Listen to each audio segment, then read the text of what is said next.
Yabo, Yamamuina Jo, Oyerepa FM Sunebusa for Yawadum, Kumasi and Yawa, na Numere, Yaden Samudu from Mamma Mahudu Bisun Tumanim. The Dima Quetin and the Samra Sabajania, or Jaboso, Honorable Cabinet Minta, a candle, the Atogana for him say. Yamma was open in your cum, na a bre more thing where Nima Ebeba. His Excellency Jubilee House may give us Sarawuta. Nado dankwa akufuado se jindadi yazo Oyerepa ebeba ama ye my Ghana. Buffer stock for na enei aniji sam kyerese wonu mafrase ya asuku ahodo mu no enuane e woso de ekro no wode eko. Nana Dudankwa Kufuado, or Mampeni, Baba Quapro, Ewoman, Tifedo Atoya, Upper West Region. Na a whole MPP for Chess and Bar, Woman Ninechida, Adintia. And Napco trainees, Wamo Amache, Ewo and Cramontin, so Edia Chess, Gidabe de Keo, Efienye, and Tomala Wanwa Kemuno, Abain Famawanum. Yo, na ora kwasi amakwata kasa kyerese aban wani abrese akwantin pound wa ye wo manga na munyina no ani oba no akwani ababonta dual carriage enti yenya abotrepa Abusafo nsam no de do so papa ya boboa no ya de ba de motie ya tifin sama ya de amamo dem live Facebook and YouTube na yenso a ye ne mode ehia mutie yen me oduefo na na sabre pinaman me ne aba PSA Ladi NAV social distancing ambassador of Ata Frimpong and some no yadenam Oyerepa.com, I promise FM.com tini no Oyerepa Facebook Oyerepa radio YouTube Oyerepa yes you are doing chere ya manu akwa ba don re ba kontem ma yentena se na yensomo Emra sebadwani a odwabo so abato mpeso aso atoye mantemo ora akwabena minta akando de ato Ghana fo anim se yemo aboso pa na yeheham ne yensere yakom na de firi so ba ano den o se ba bia na nado dan kwa kufu ado de o man ko wura no o de ekodi mu ahokyere bra ne pa na o de beto yeso na de ya ne se na nado kro se ntie futu anim de force to the force wonye se no na wasan atwi na ne apuno to de ya le yakora ne se wura kenofurata omunim dia wotewa awoye te wosa na oman saya na ese so na nado enye hwe na onye bibia mpo te se obese oye oman yi Ghana fo ahokyere ba no eso pa IMF no na ya consult essentially consensus. What do we have at the moment? You are a Ghanaian. They are no more Ghanaians than us. So we must know what do they have. Oh, into mind, we are in a crisis. You have an agric minister who tells you, say, oh, at the end of the minimum transportation, right from day one, what he tells you is that one, he doesn't himself try to throw, and two, he doesn't understand anything in that front. You know why? Area last year, plow harrow before planting. Where you sue a diesel, 1,000 Ghana cedis. This year, that same area, if you are doing it, you require more than 3,000 Ghana cedis for what to be able to do the same way. Is it transportation? Insecticide, and I will decide, I'll cut 20 Ghana cedis per liter, no, and then it's about 45 Ghana cedis or 50 Ghana cedis. Is it transportation? Seeds, I'll cut 200 Ghana cedis, and then 350 Ghana cedis. Is it transportation? So if you have people taking decisions for you at that level, I want to be BRC, you have a problem, you are in crisis. I'm telling you that the problem, look, the worst is yet to come. We said all these things, corruption, going forward, the way international players are losing confidence, respect, and trust in the economy anymore. Na Honorable Kwabena Minta Akando aman so wa osa ka kire Ghana for say de aye na atwe ne twe ni say omampani abedeche Dr. Habawumia chese was be president na umu kura no ye do ba ma o say ne na wantumi ne na ade ache ne wo kwa wo say brane memfamo wo be ye omampani abedeche amoman yakodichi yente say o say yentra ba ma me be tra ba ma me na ma be president epu on Friday, and this is a personal experience. Take it from me. On Friday, it was very difficult to get dollars, irrespective of the money and now. You know why? Hitting more than 9.67. No, the expectations are only able to do 10. So the people were holding their dollars. And indeed, on Monday, now we had Dubai 10.15 or 10.12. And Bawumia is in this country, and that person on doing or saying some many president. Can you imagine? One, under the head of the economic management team. Two, on Magana 4 binum. enya resemu oni musa monto ba ma ebida me wo hwen kwa de ma ya adwuma Bank of Canada me wo hwen kwa de no problem we fix the economy when you go blame in fact if it comes to the economy trust me and I'm being objective here I'll blame Bawumia more than Akufo-Addo because listen because Akufo-Addo there at least o me hu say on do abon dada until be ase so what I say and Akufo buy and I would say the whole world say you there me anya hwe oh we don't even need to borrow we have to we honorable Kwabena Minta Akando dwabo so mrase badwani no yenkwa ahomare so na yene owura adomako bafi kane ono na MPP amanyoko no omo nka to nyina oda no na omo ekasa ma MPP no so oka ho na ye mo nkomo mfa ho eyewura Oyerepa so ni o ye mo adwo Major Mira mo lawyer ye da se papa na what wunua Kwabena Minta Akando wo chese Ghana for nsan hwe anim se ahokyira de pa be babra nanado da so yo mampani san se enema nkoyie cedi no nanima guase o dollar ni nsem afei dwaman so wo ma lose confidence e wo nanado mu utu nanado fo so a wontie ora keno forata so onye hwe so da so te ho e de da so de bi ni amamu yi mu Major Mira anyi ma minya Oyerepa so na mentia Santimani Ghana fu nyina titru ni achiefo na yina no yenkoso nsire nyame asumdie ni bambo yemfa ho petire ni odo emfa nso mo man no ninia Akando kasa wie ya wo kan se anabu Akando ka ya medi ho ya okatra na so se bi adwuma no saa na tie enti obi ono ye honorable and wo kasa mampani oti so kasa won de ogi se wa abon dada really and he calls himself an honorable person na wo kasa na se no ye den oh atrata krema no kra ma kasa tete nimbia na de kasa ni ho enti we no person ni panto amamfa ma Akando ni NDC big abinia nenko ta emre mu ye den no ebeba enya Akando mpo ni bi ka yo eya kire no Timothy chapter 3 no Bible bi se hwe emre mu ye di akire emre mu ye den beba tinyankopɔ ko ba de oni emra emu ye din beba no eya emu ye din no eda kanto na di kaka chemi o ewiase nyina IMF aka World Bank aka don mama his excellency onu ankasa so no 24th eyi omukodi no ya Harvard school ojitu mu se COVID no eni Ukraine war no edwo hawaba eni tidia na Akando oka ninia sebe ya amfa no kwe eni nyamisuro amfa ntro ma eni ma yenkoye ni na dia nwa pa ni sa branch a oni fie dienu is a young man now we so pessimistic ena man no enye ye ni ade say be konfubo na ise nkom se ku be say ya otimudi na me ni afa yemra Akando so sesa ye ka atitidia si edi ma enko ni di ka saye empa o my Ukraine war na emaye emra na ko di ema ye there so much Akando was and he was satisfied. I would say after the accident and the coup was can yes so. In fact, we want to do the new round. Embra ni ya musta my man state akwa na aka dia. Let's go peace here. No man 2012 ko frisemian to ababa.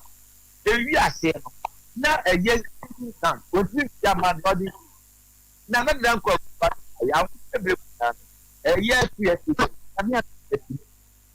ya to mo ni ta se ya ti din ta and so after two factory ti se na ni ka tampa ke ti ta pa se na ku pa do ba yi wan kasa pa etanya ki ta ku pam se le anya fi ku ya mo pam se le any factory that the wo ja so ni ya yes in the face of all Sebi abobia mo osno top ma abobia peseboni na na ko ade en na nya wo ya dia ko pa ya pa be 2016 no sebi na joma ya na kado na so FY and the MP what do aban ko so tuma 2012 one penny papa ya beto next over 80 ni mfa wo and the cook what the power the tactical way the actual fa tira be ya what we plan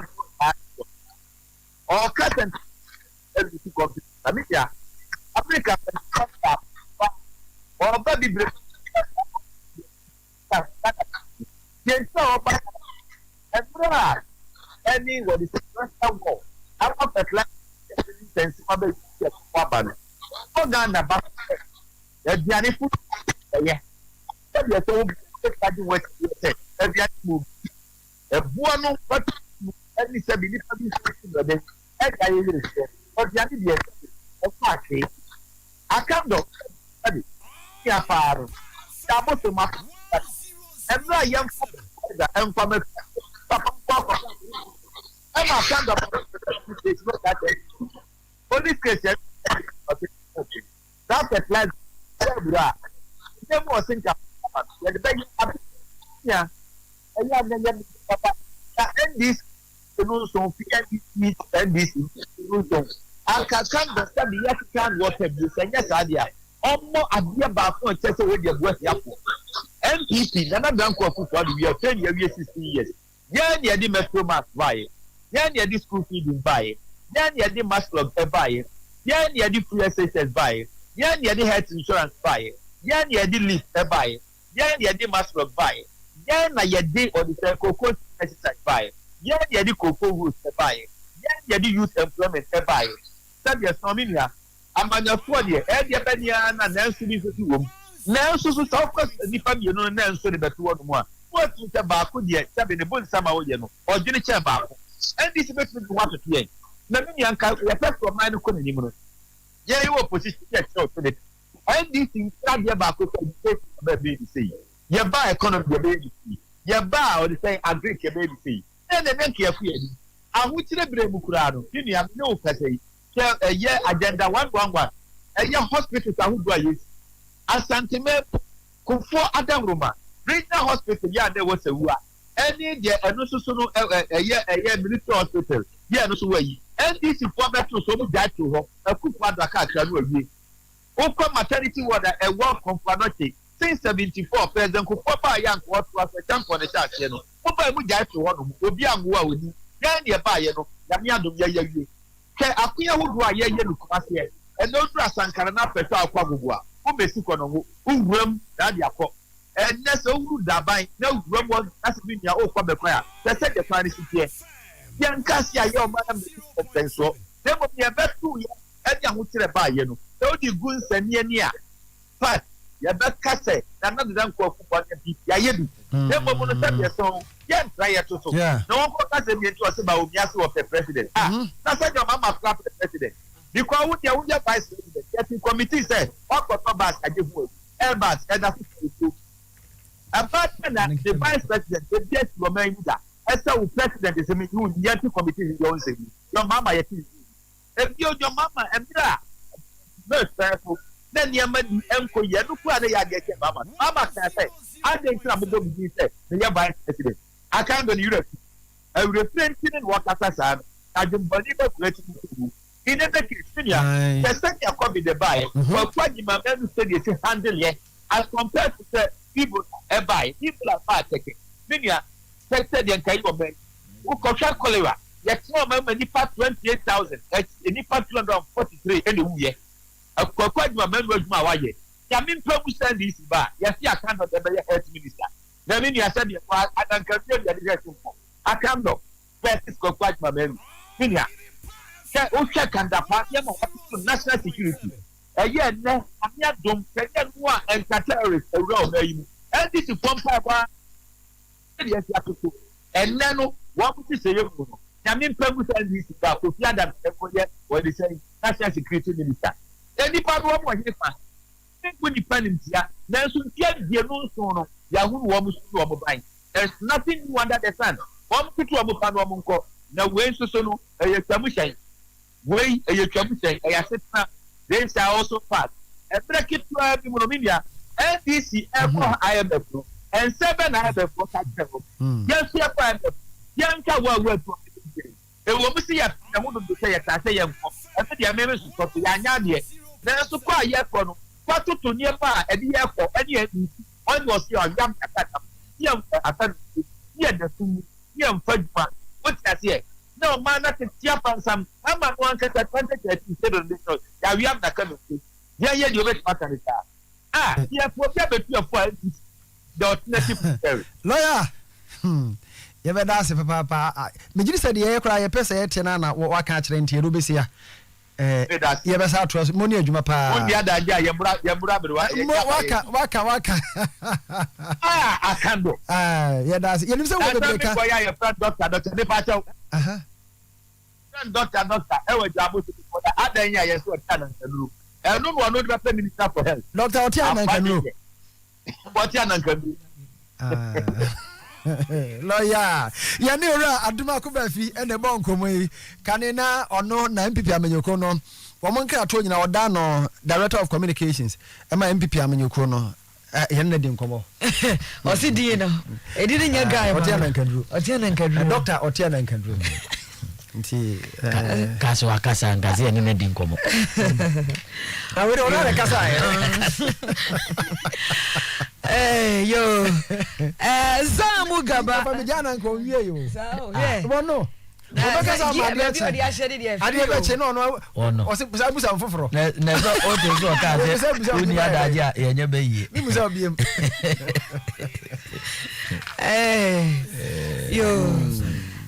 Zamu Gaba yanko animu Mercedes asori kese ne ewo dwumadie soronko a wodi ne wafi mo na afi no launch a woda ne die ne nam so mo to nsafra his excellency Jubilee House megira Sarawuta Ghana mampanyi na dodankwa ekufuado o mampanyi nya akwanya nsam a wode to dwane se ewo mu se obra ne te se apaawa obo animu no ahu ne ya abo akire dehwe haka dunia yeche saa na wiasetie ebre no dia dane se ahwedi abena ode enkosi nkon ebre mu odin mu no oman no ewo no nasu insha Allah onyankopon te ase ala be yi nkoana onyame nai oman Ghana ebeye wose coronavirus man humni so no wase no mapi nenka amamu no ekoye nenka no ma ekoye pa na this full speed kwa na corona therefore ebebe omu na so yenum so ntwa ope se na ban no ehhehye no ma ahwe ama no ma gira ne na so bio.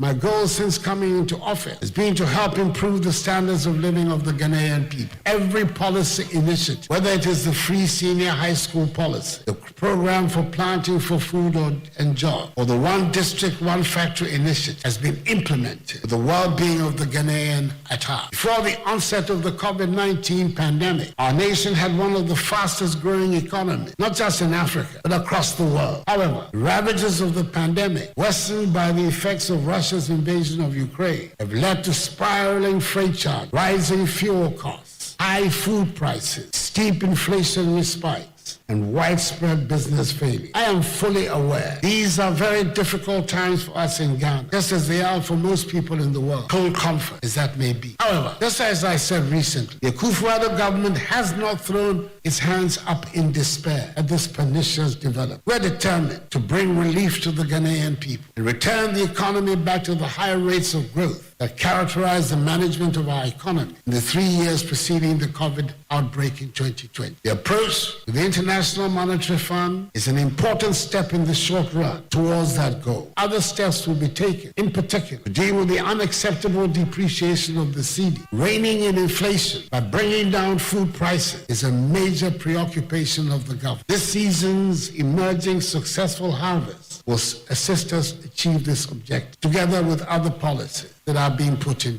Above all, I continue to have an abiding faith in God to help turn the fortunes of our nation around, together with appropriate policy, determination, and hard work on our part. Na dodankwa Akufo-Addo nchiremu no ose noma ekofam a na IMF a oman ne yesesa yenye wuruko so akodom wonom no ebeboa enoma ahodo aba no edi gu akwan so aboa ama sidi no kura no asese edwane a emoa ketekete little boy wo dollar nanim no eno so omaye ne yie ama agina yie ama oman nso ayeye eno akire no wo chese Mercedes asori no aye adwuma papa ori apomdin mu engomasuamu ni ko menene ene ne yakeka ho no a tini nsam nyina ne se kuyi ko kari Mercedes asori moyade. Presiding Bishop, eminent clergy, and unknown ladies and gentlemen, I have no doubt that the state and the church will continually find ways to collaborate for the good of Mother Ghana and for the improved welfare of her citizenry, all to the glory of our God Father in heaven. At this week-long 50th Golden Conference, I want you members of the Methodist Church, and indeed all of us, to be guided constantly by the celebrated statement from John Wesley, which is known to you, which I would with your indulgence reiterate, and I quote, "Do all the good you can, by all the means you can, in all the ways you can, in all the places you can, at all the times you can, to all the people you can." His Excellency Jubilee House Megida Sarawuta Nado Dankwa Akufo-Addo. Na mampani akasa no ya wade asie no ana ene suafo a wono nso wo hye enwasu ansam so education minister wono nyamfo wo say you adutwum wo so de nsem atodwa na ne nsem ya wo ka no chirim se nyankro pan ya dum ama bafa stock ye wo ne a wonum akura nuane wo ma no ye kurasen abafu mu na wonum adibi akonto asosuku ahodo emu masuku mofra nya bi edi sua ade no wo say am ya dum mafrase ya wonum adi enuane ekro se de munim na wotwem ye de atomanim se entoasosuku ahodo ya ewo esirimatifi mantam emu ajerecherefo ya deda no mpanifo no echirim se abani entu anamo bia ne suku ewo so mbie ni ade akura be mankura no akoso atene fia ya nya ade se be mu maba nyina se enuane wonsem ayeden na no ana ene wonu nyafo wo se yodutwum de nsem atodwa achirim se nyankro padom wonum ene ba fast talk fo no de ahia be na nu ntamu anie na wonum ahia mudie no enkomo no ete ama ba fast talk fo no abo wonum ano ho ba se wonum ade nuane no ebe konti ya ka se wasi wonum afrase a wonum ade ekro na afei wonum so mane so a umba mana sa akọ wano brano ya beko ententem se de onum epe no na ni nyina mu wasi nuane ne wonsam ne de eku ahwe ngumasu ansam so Ghana Education Service no enye wonum ase na sha na ase nye onum ehwe so wonum de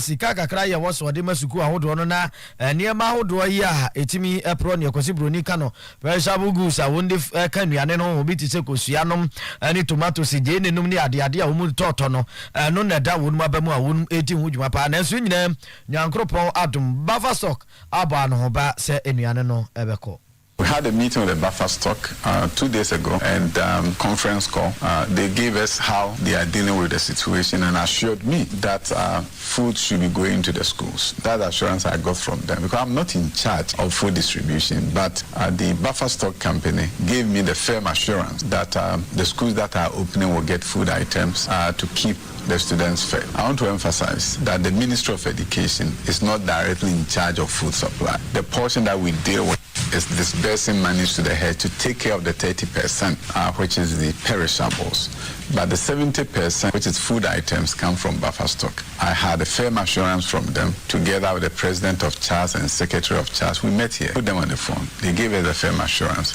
that food items will be going to every school. I checked in this morning, and some heads of schools, of course, I couldn't call everyone. Those that I spoke with said yes, they are getting some items from buffer stock. So I'm hopeful that the northern schools will get the same items that are going to the southern schools based on the distribution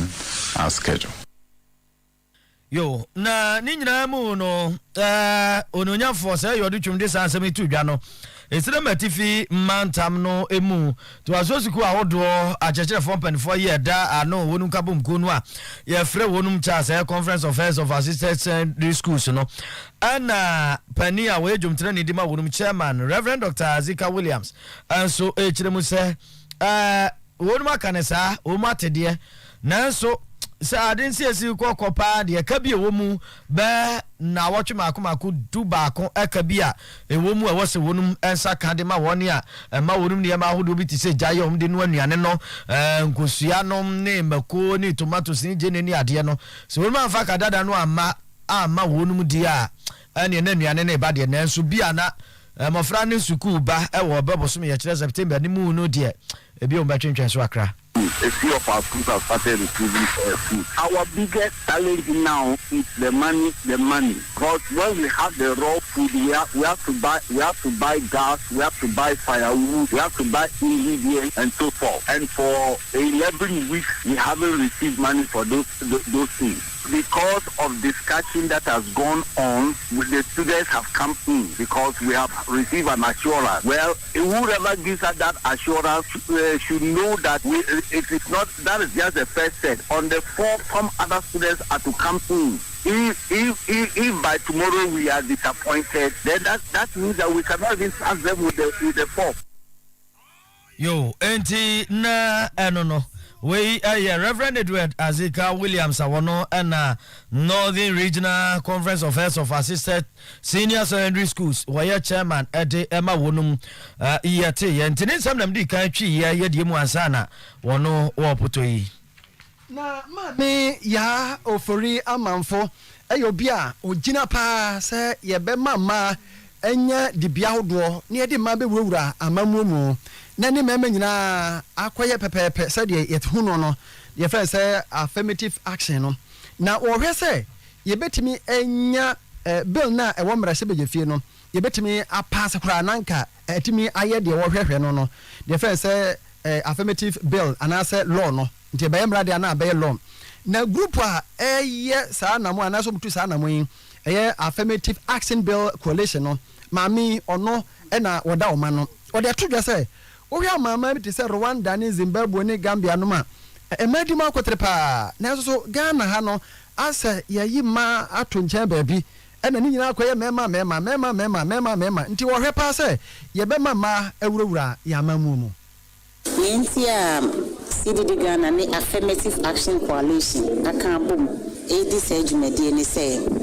ye pese affirmative action bill me de beba ye krum kase mu ameka ne se emra ye pese ye hihye na etumi bua na emma tumi de omo ho hye yen amamuo mu eyi no ye pese aban emfa mra hye bedwam na mra hye bedwam fo so enye ho aduma na yentumi mpaase na emeye mra esan se emma ni bebre betumi aboa aye ejuma amagana afa ne ntuma pefra no ennim esan se tibiano emma kwan emma wo mfo mu enhyem we eye mame ya ofori amanfo eye leading member affirmative action bill coalition no we ye no na Mrs. Sheila Minka Premo also a convener at the ma affirmative action bill coalition ya no what say enei ma bebre esua dia kodu ba pia de mema ye nyina obetimai nti adan ene ya to ma sawram de ma to ba bia ye mfom wurawura mamu mu say no in parliament cry that's what cabinet in stress affirmative action gender equality bill no yes cabinet set one approval sin best parliament na parliament so aye ho adwuma na be law wo Ghana ha na salon e ba boa ama e ma ye wo Ghana ye doso pa no e ba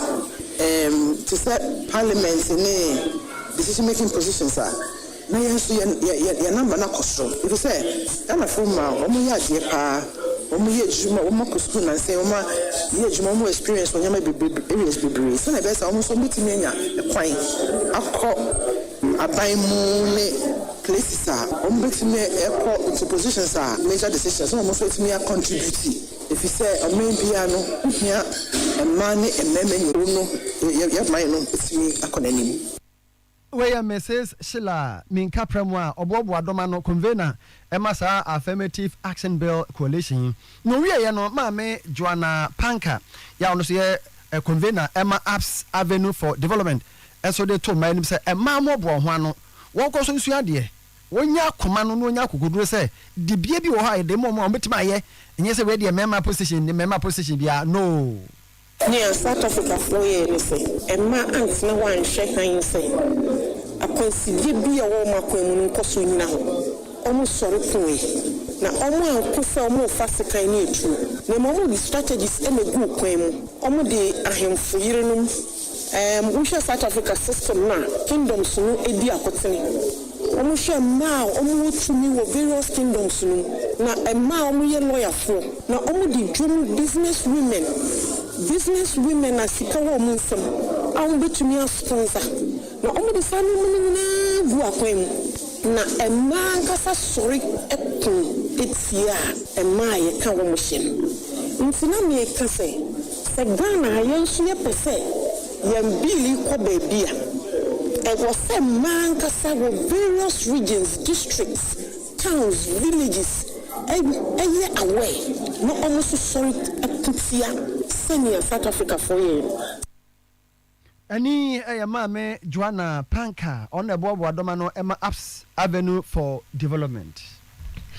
Wasam yasam onumasam omayimunsam eni adima musakase eni munsam yankwa kakra ebedie kase emwe. Eku a ye friend Napco eye adwumayefo agya womo eye adwuma kakra ban fa womo mo university ni ade se omaye adwuma na bosom so a wono pa bibia kodi na nsenya aban no enam eye Ghana fotosanfo kwa kenkan krata bi o marahye badwafo mu ene na womo braso ane sa womo adwuma no wono ede ba beto na yei ne enkramantamu womani abregon asogon se kakra yebedie de ebehye de ebenom emu ayede papa efie gida be de kew esansa bosom maako edunie wono makatua emma enti wono mani abregon enne dey wono ye oyekere ewo enkramantam owura Dennis Okatachie and president Emma Napco Trainees Association. We are here today because we planned this event. Of course, you the media men, it is not to your surprise. The number of times we have come out with press releases, the number of times we have appealed to the government to pay all our outstanding arrears, which as at now has mounted to 10 good months. In fact, how possible that we are the nation builders and building the nation on empty stomach. So we are here today to march peacefully to the Independence Square to have our picket, where we are expecting the Vice President of the Republic of Ghana, Dr. Mahmoud Bawumia, His Excellency, to show up, because we've already given a letter to him to show up to receive our petition. So that is what we are doing today. Yes, if he doesn't show up, we are going to march to the Jubilee House. For that one, go and tell Ghanaians. Sure. Well, we don't have permission, but we have an agreement, which the police is aware, that they are going to help to make sure the Vice President is represented or himself to the Independence going to take our petition. So if the Vice President fails to come, then I think the police too have also disappointed us, and therefore we would also disappoint them. Entiano no also many abrebabi obeso mukokodru no ha. Wombeko nti Mr. President, His Excellency Sarah Wuta esu weni frewe wonu mo fro se de nyanko no mafre so ano pahema no omu hia bibi akodi na woni oka ho ni bi nso se omani abrepa anya de obeko fie wonu mbeda ho wombeda abobu kura no mbeda kosi so mbenyo musika. I have attended today's demonstration because it is very difficult for us to live today. You know, the cost of living is very high. Our colleagues, teachers who are permanent staffs went for demonstration and strike because they want cost of living allowance. We are not even getting our normal allowance, which is 700 Ghana cedis. I have a wife and a kid. For 10 months, I have not received anything. How do I pay rent? How do I pay for utilities? My landlord is on my neck. So I attended this purposely for the government to hear our cry. We are not here to fight the government. We are here to plead. They have already given us some portal to fill our information, which we call the CPT, the career pathway. We were all together, but other people went to, because of political differences, they went and then said they are also NAPCOs because they wanted to score a political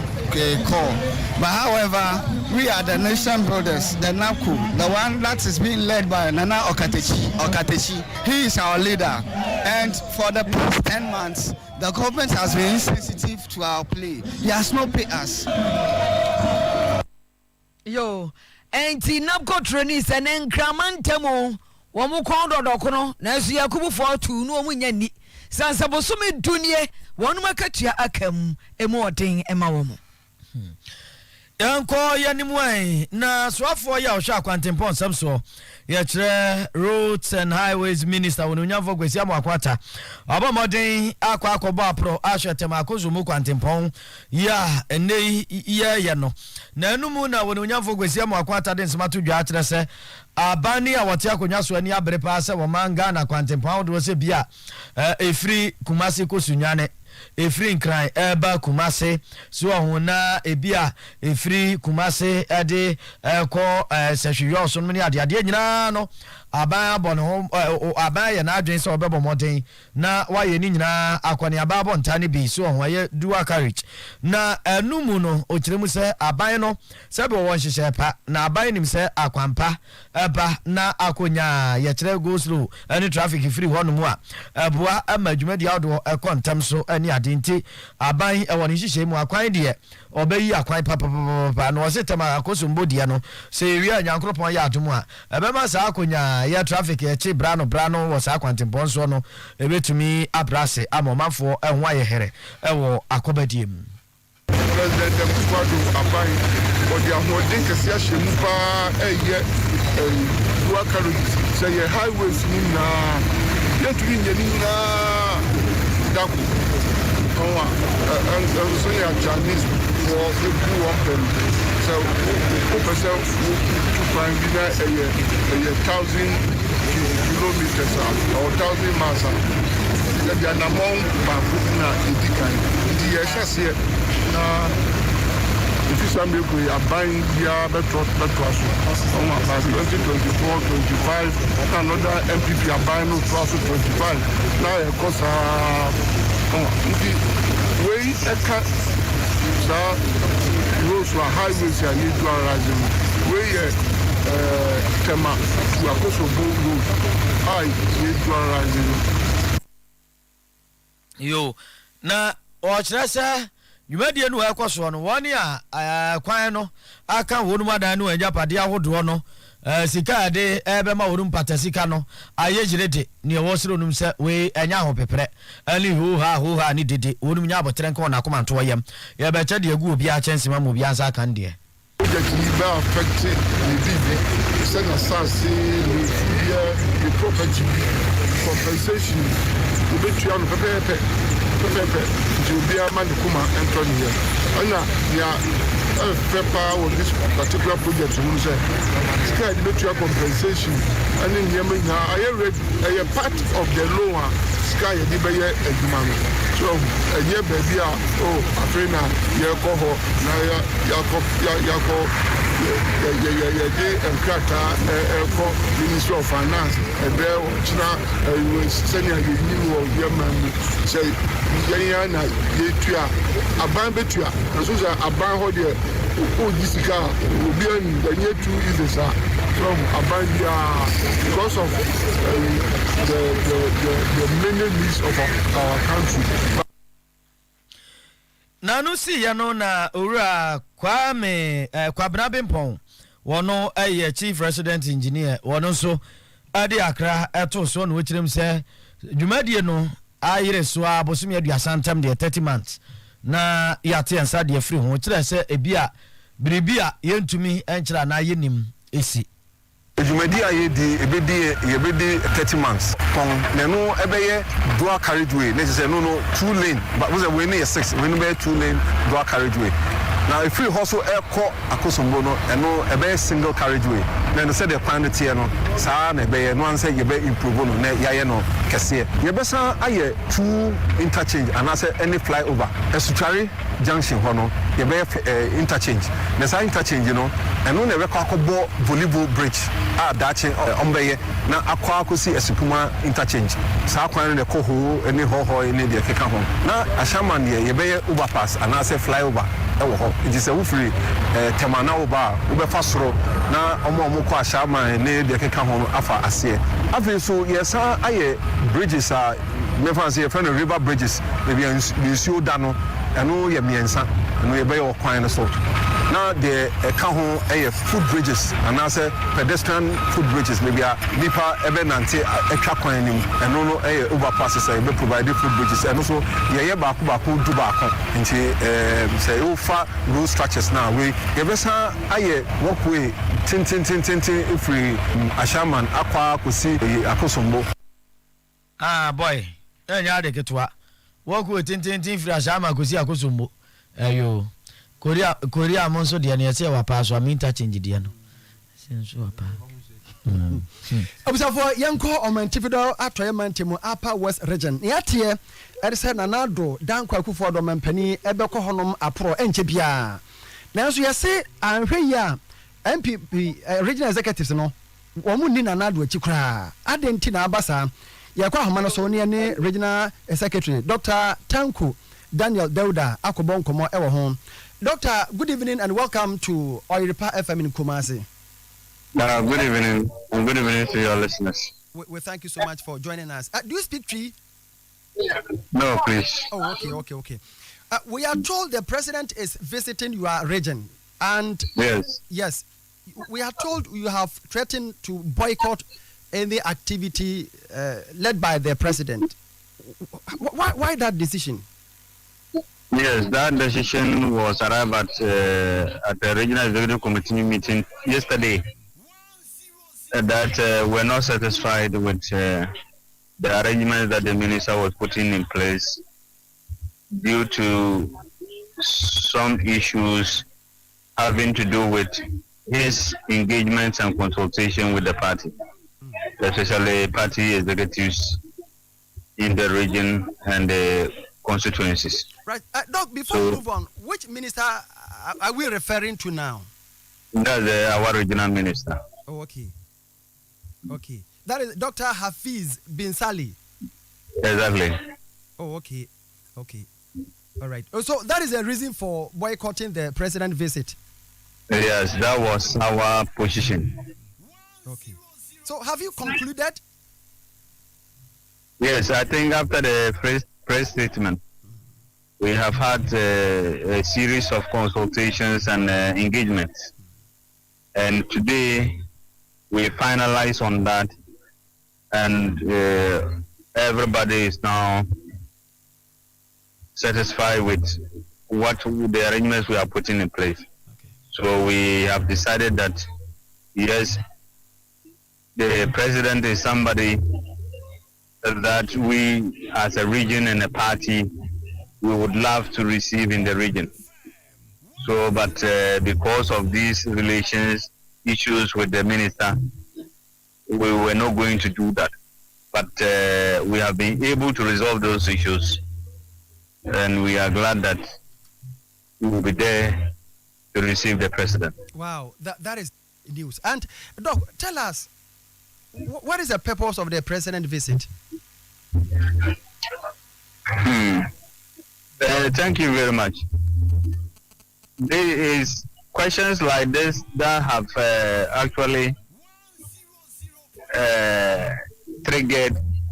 our press statement yesterday. Because as regional secretary, if as of yesterday I didn't have information on why the president is visiting the region. So anybody that will ask me a question like this, I wouldn't be able to answer. Yeah.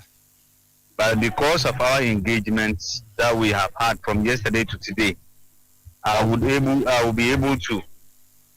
give answers to such questions. All right, we are listening. Yes, the president is visiting the region. One, to inspect some ongoing projects in the region. Basically, in 3 districts or constituencies in the region. And he is also going to commission a solar plant, which is going to add to the power or the energy needs of the country and the region in particular. So this is why the president is visiting the region. Wow. Doc, I will let you go and rest for now. But before I let you go, let me find out from you. Are your people happy of the progress so far of development? Yeah, generally, we cannot have everything. But I must say that with the development projects that have been carried out in the region, so far as this government is concerned, I am convinced and I can say with all surety that the people of Upper West are happy to have His Excellency Nana Dankwa Akufo-Addo as the President of the Republic. And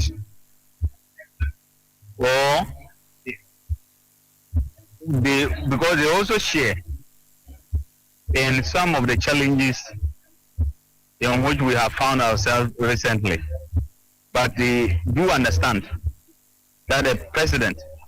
is committed to ensuring that the lives of the people of Upper West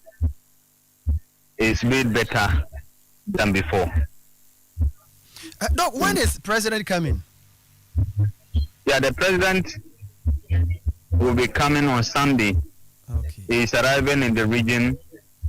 What we now know, he will be arriving at 5 o'clock Friday, Sunday evening. All right. Doc, we thank you so much for your time. Extend our greetings to the people of Upper West region. Yeah, and thank you for having me. All right.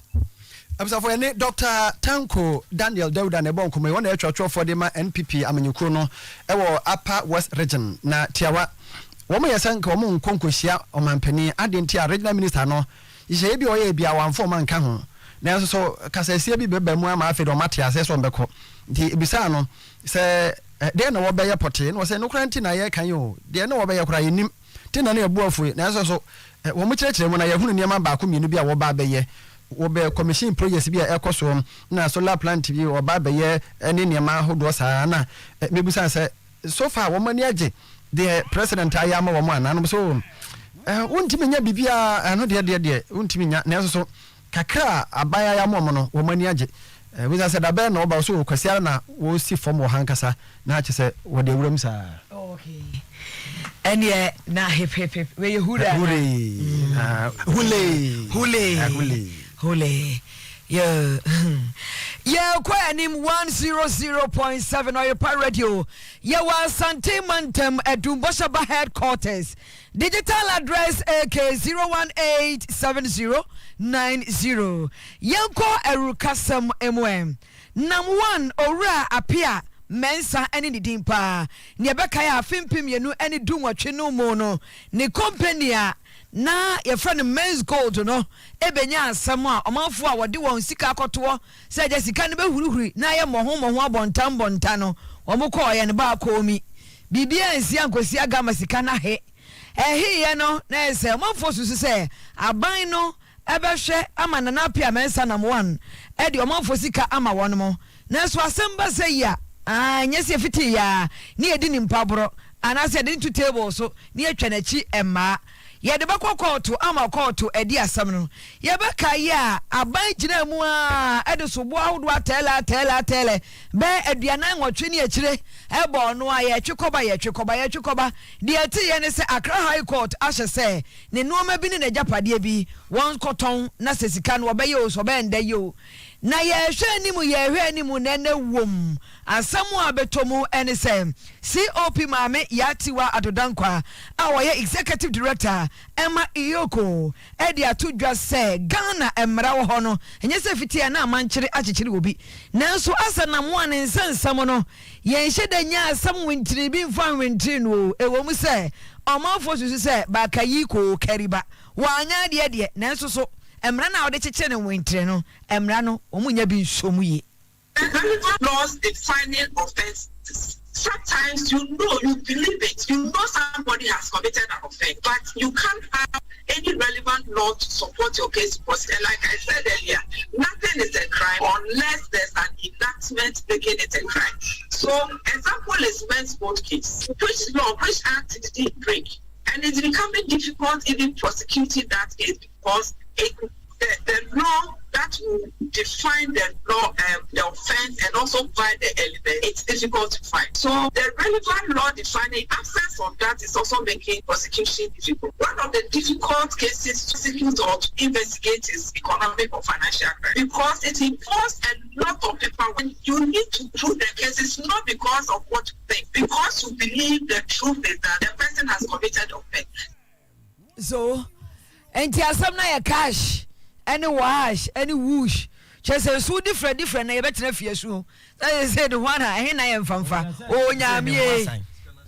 Scanner he. So it's two different colors no man for besu na usu the law is difficult to find the address is vindicated na me busa says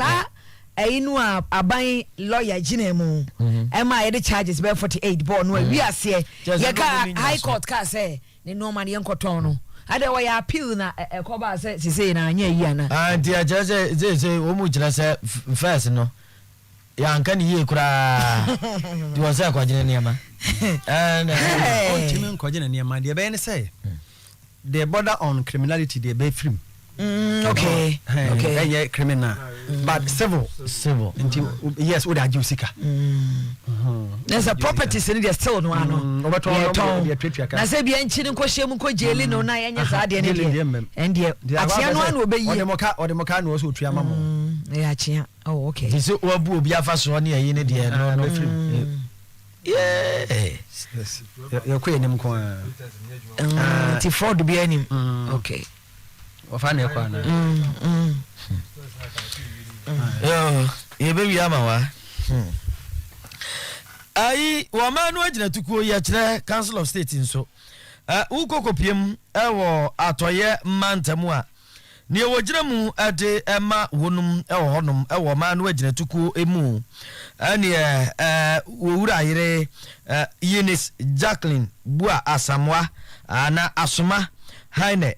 ana ne ho sansema ya daja se ye kan ye dum hu a la bianca maame no ensensem ya akoso ne ade ezi ya ka se wura kisi ajaben special kwasi Peter kura maame ni mu ne wig wa be ma na kokura ne duam wedi okura ne wig mu den pa ene sai ya se so ne tanse ade bobo no ebi ne se niam how do ya o credit free crofo ma how do so la bianca niam how do ya o deba o manga ne mu no to how do ya wo so tu ade mo ma no ne sa pepepe no tu ya e bitikam nti ya ka se so wura gisia japan especially kwasi Peter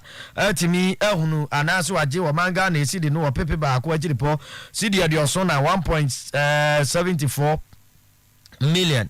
na emu sansam aya daja ewo wo mayimu no ane nei aka obi ama akokopiem ewo ahanta na nanum atrankonwa wonum so airportam wonum ansem wo ndi ababeto monte so mu kirim se nyame anim nokure nie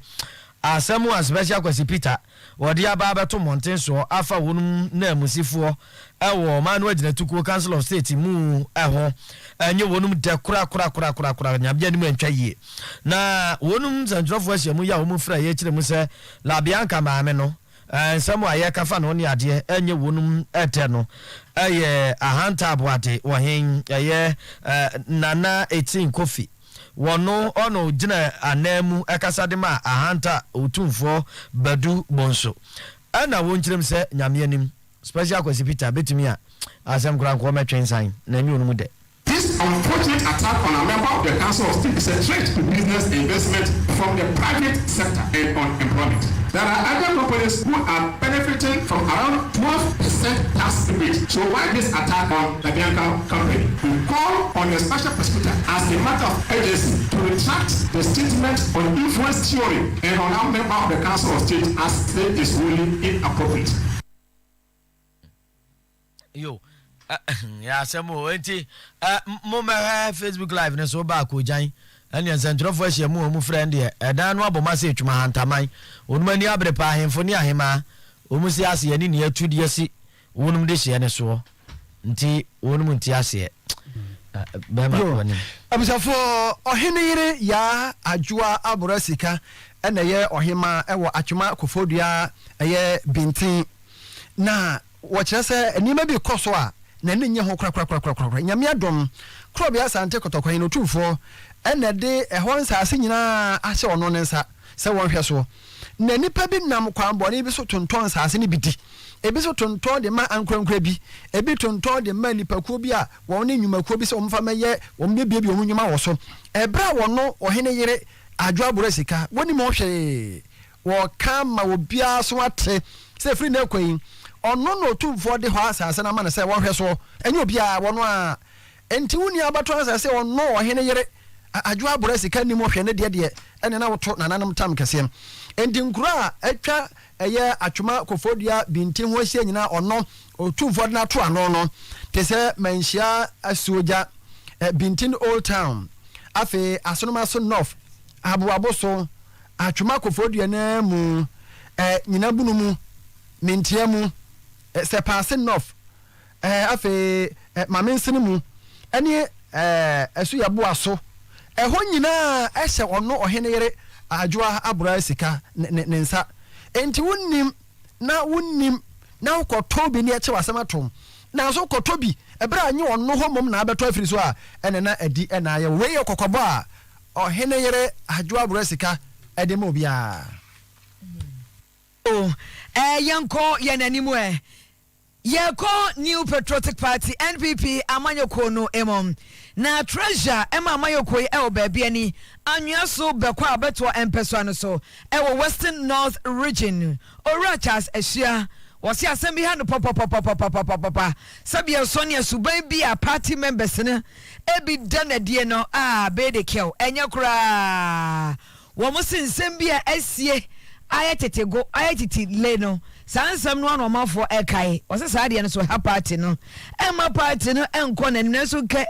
enemre mu na nka mu hia biakoye ene enkabo mu eno ebeboa ama amanyoko NPP no etime tumpon ewo babie ni anwa so bekwa impotem ho enkofo bi mpeso member party office no mu nyina no eye obi personal interest ne selfish interest wo kai say ekwa akoto aba no ye deny enkofo bi ama o man fa forms why because ni use MP no office na ye de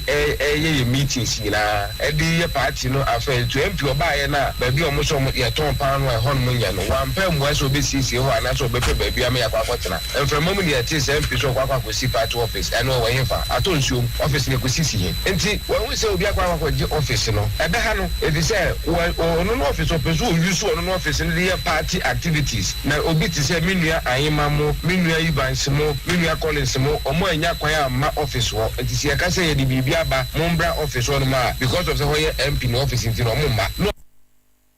yo enti we eye babiani anyeso bekwae abato empesa so treasure and my New Patriotic Party NPP amanyoko no Ora Charles Esian na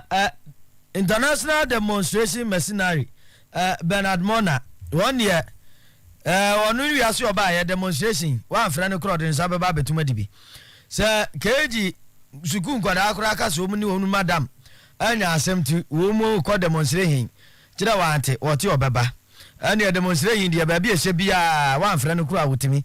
ba ase na woni ekuo bia efre wonum Arise Ghana na eka sai wonum sami yo de to mountain so no wonum kiremu se enei anyinmode bo ntumu ani nsuo bo ntumu fufuro ya aba no omu ka kire mampani ni aban sa da ro ma omomoden na wontwam wontwen sensan kura afei Owura Kano Foriata yo ye wo mangana for to stand for finance minister won pam no abon woni mu hwe won pa obi obetimi aye adwuma no emfa ne mra eno ni ahokire bebrebe yo mangana ye de enemu said ye ka said ye nyina ku a de anyina modern ni nsuo sum wo mangana no wonu mu abamodin abamonten so na woni agina bo no de ma wo manfo to public utilities regulatory commission PRC penfo de ababa to dwa say anyina modern ye no ye electricity no say yatum o mo obopedio no so akire po baako ani num 27.15% any increment on the about electricity tariffs eso ana ensure the so no yo mo obopedio no baako akire po num ni num 21.55% and also increment on the about ensure bo so eno no na sansem we ho ana international demonstration mercenary ye Bernard Mona ne Doma Rise Ghana for say sema pani uantwe entumunu asensan na wampamu Owura Kano Foriata nso a obehunu mabufuhye. Our government should immediately suspend this utility tariff increment. We are giving government 48 hours ultimatum to suspend the tariff adjustment or face the rise of Arise Ghana and Ghanaians. Arise, save Ghana. Arise, save Ghana. You heard it. We are giving government 48 hours to suspend the tariff increment. Otherwise, they will face the wrath of Arise Ghana. O mama abano don re aduana nwotwe 48 hours na fuamienu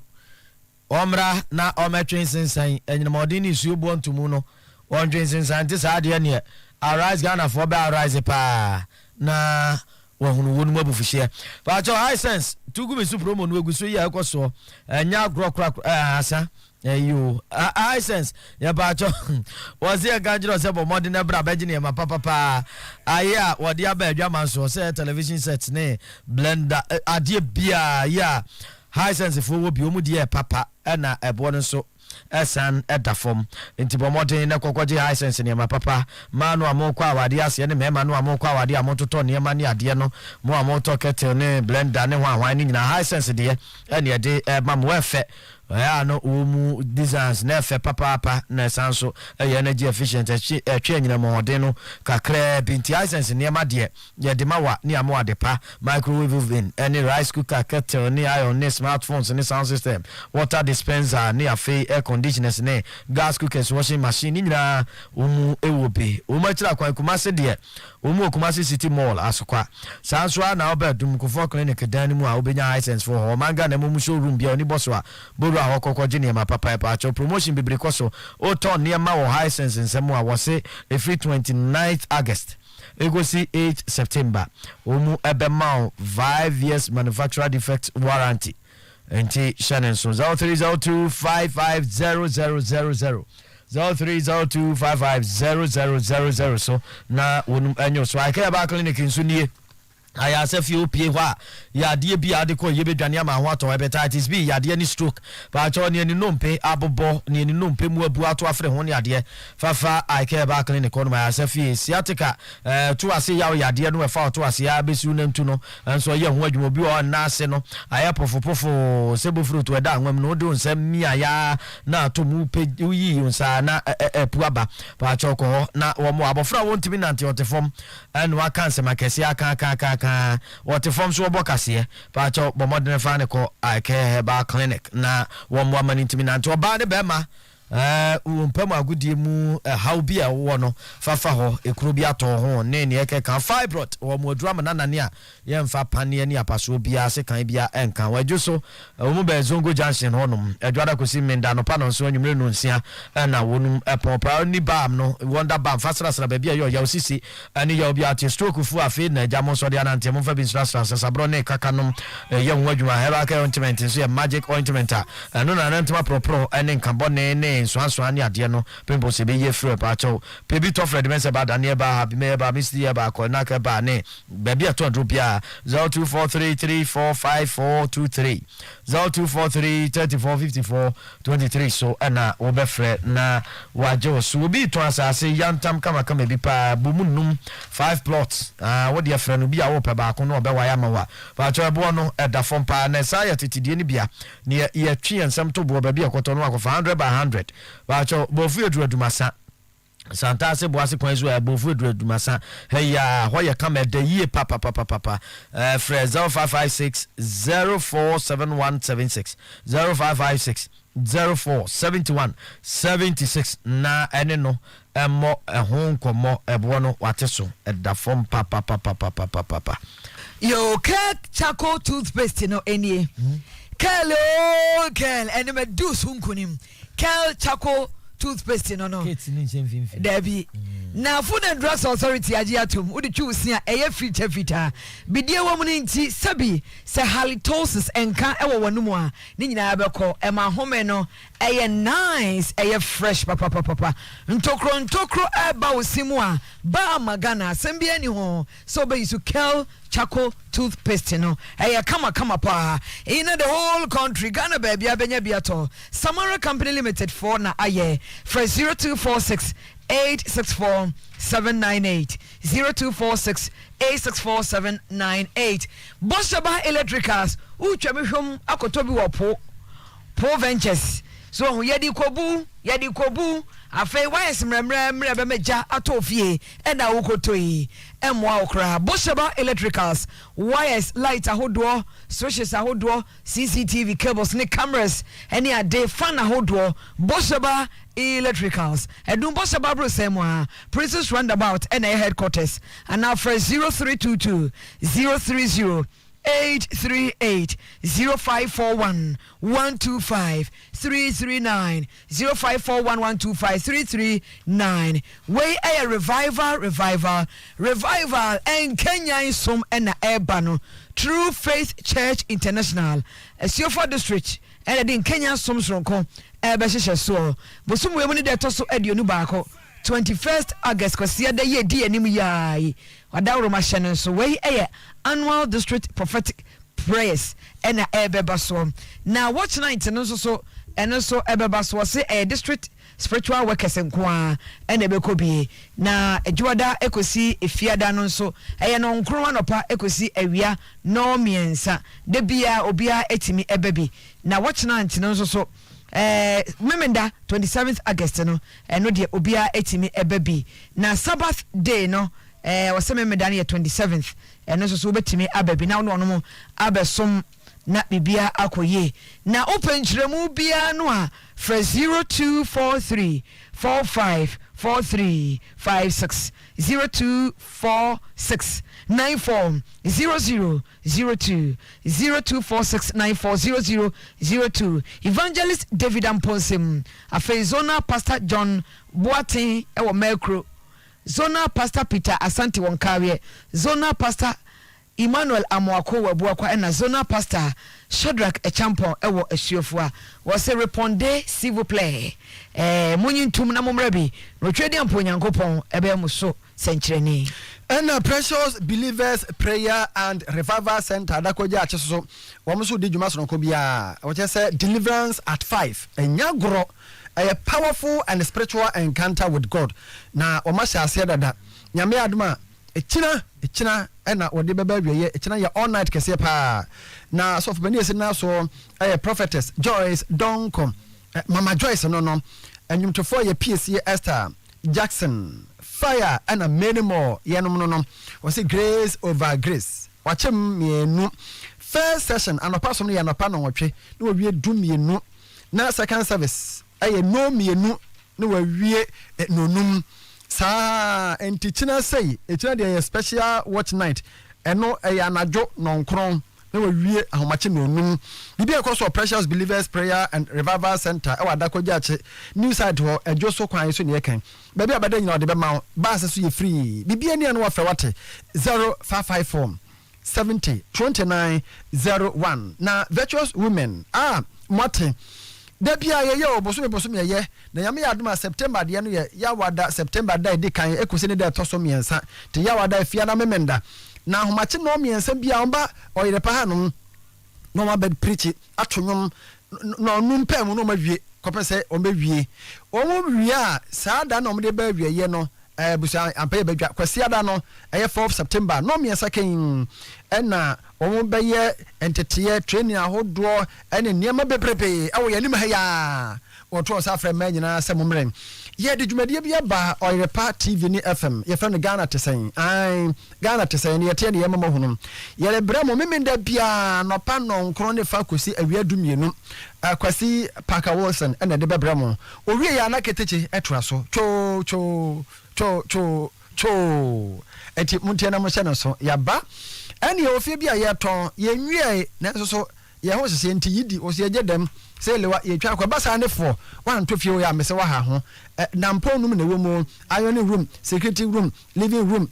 ya to ola fa ho kanea wo ho ya boso awie ensu wo ho ebe kwa ho e wa yija baby a woni sapo na wo de frɛ wo fadua 0546 35 7354 0546 35 7354 bia ni din ene Peter was you free America Bridgman US Virginia and aba na wo hwehwe maami bi ya maami no a wo hwehwe no ni din ne antikoko na wo kire se na antikoko woni ni kunu na wonum te enkra wonum te ben kaneshi wonum te ben Bethany Church wini bakwa ne so woni ni kunu Mr. Opon ni kunu ni free wo fen so na kaneshi Bethany Church aso ni ncha ba bi na no mutie and ho no de ekohu no ansa na wo tu kwa akọ Virginia no na o se ante kokko kunu Mr. Paul na o fi wa hen boboa no yeah ho na ante kokko ene no ete ansa na o mutu akọ enkrania ono Peter no de ehu wonum sabre no student o Carnegie Technical School ansa na o tu kwa akọ America Bruchime na wose waba wo hwehwe ante kokko pa anti adawro ma obi bia obetimi aboa no we kro nyamai na mum obi obetimi aboa ma wahu ante kokko no o srese won friend number yi +17 03 677 4406 +1703 677 4406 and answer 0245 64 30 39 0245 64 30 39 na dauroma wane no enim komo we so ensem bi ebe free kwa me nkono so yapon num na okay announcement back wa ha